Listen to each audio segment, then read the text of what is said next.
हम सदा सनातन धर्म का पालन करेंगे।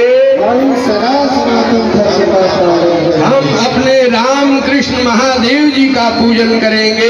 हम अपने राम कृष्ण महादेव का पूजन करेंगे। हम अन्य किसी पंथ मजहब में नहीं जाएंगे।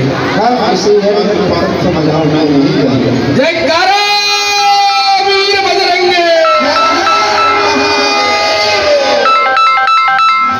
बहुत सुंदर, बहुत अच्छा लगा।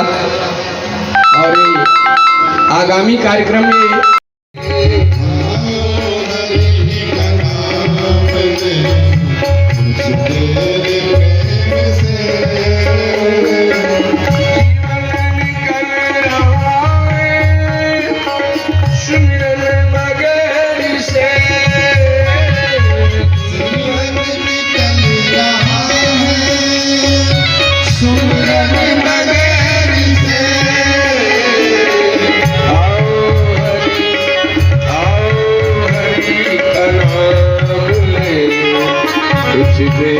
प्रेम से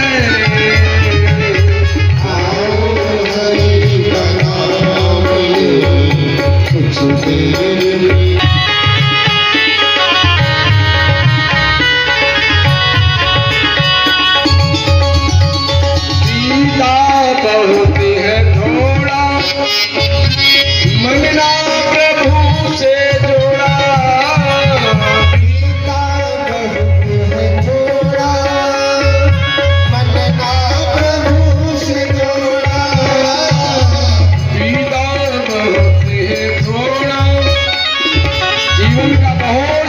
समय बीत चुका है और प्रतीक्षा में है कि जब बुढ़ापा आएगा तब